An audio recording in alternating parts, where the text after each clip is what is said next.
Johnny Depp as Satan, Jeff Bridges as God, and Terry Gilliam, the mastermind behind cinematic wonders, is directing it all.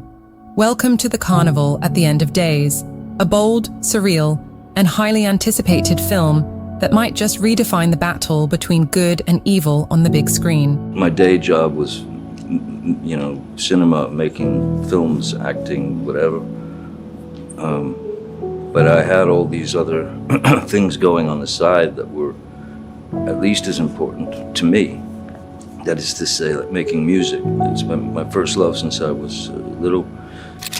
But right up next to that, of course, is another, a silent form of expression, which is drawing and putting together these puzzles of lines and shapes and things like that. So I basically just decided to no longer limit myself, They weren't done based on expectation.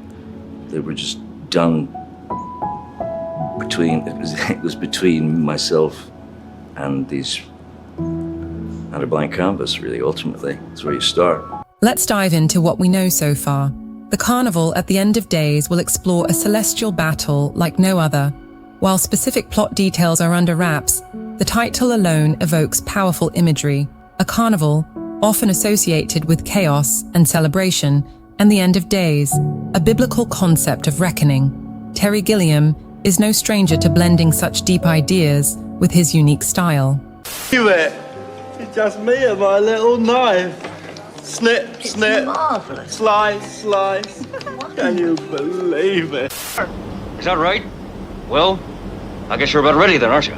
We're your friends. We're not like the others, man. Really. No more of that talk or I'll put the beaches on you, understand? Get in. If you've seen Gilliam's previous works, you know to expect something extraordinary. His ability to mix comedy, philosophy, and breathtaking visuals makes him the perfect director for a story about God and Satan clashing at the edge of the world.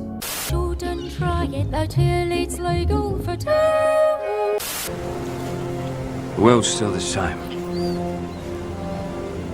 It's just less in it. Johnny Depp is a legend when it comes to playing eccentric and enigmatic characters. We did the first Pirates. They showed me around the ride, and I thought it would be so great to just sort of stand there like an animatronic, and then when they come past, you just go, "What are you looking at?"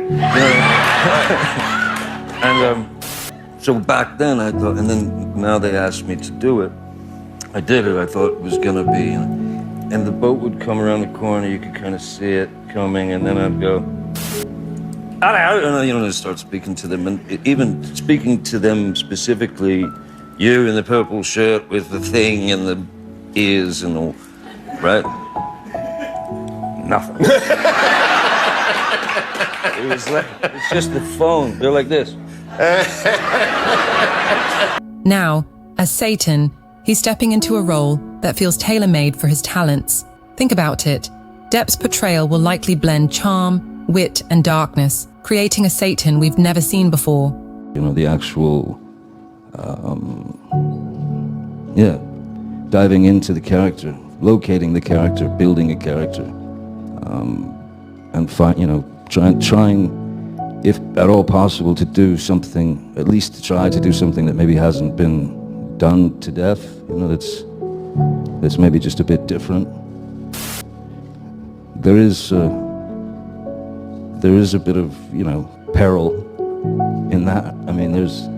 But I think that that's also something that's incredibly important for an actor. I think that to walk in and do the sort of same thing every time, every film, every character is sort of this version of yourself, and they are versions of me, all these characters. But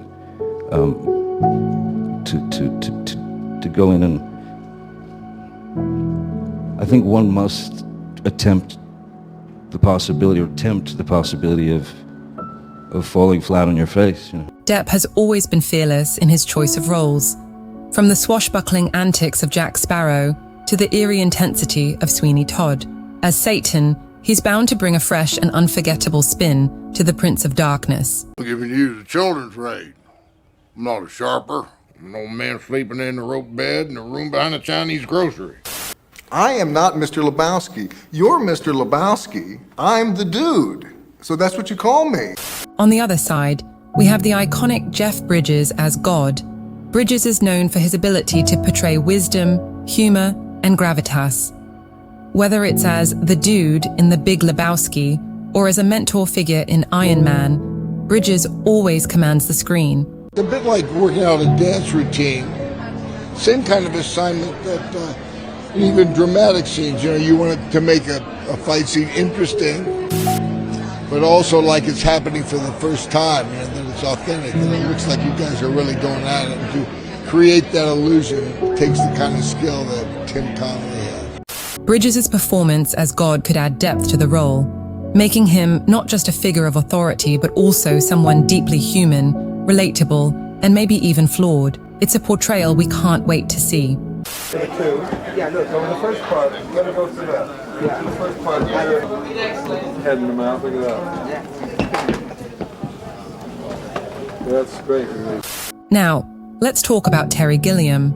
This man has spent decades challenging the norms of Hollywood. Whether it's dystopian fantasies like Brazil or the mind-bending storytelling in 12 Monkeys, Gilliam is a director who thrives on the unusual. So eclectic and so greedy. It's almost every film I've ever seen has influenced me. There's nothing that really sticks. It depends. Films influence you at different points in your life. When I was a kid, it was Snow White, Pinocchio, things like that. I reached a certain age and I discovered European and Japanese films because I was in college and I hated everything American. And they have effects at different points in your life. The trick is not to get old like me, so films don't mean anything to you anymore. In the Carnival at the End of Days, Gilliam has the perfect canvas to explore themes of morality, chaos, and the human condition. Expect bizarre visuals, complex characters, and a story that'll leave you questioning everything.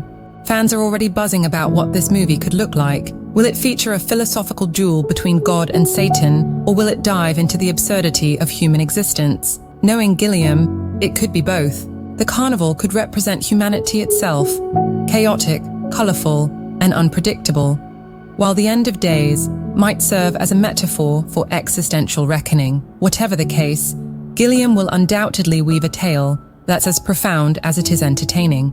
Filming begins in January 2025, and with Gilliam's track record of ambitious projects, we can expect a challenging but rewarding production process.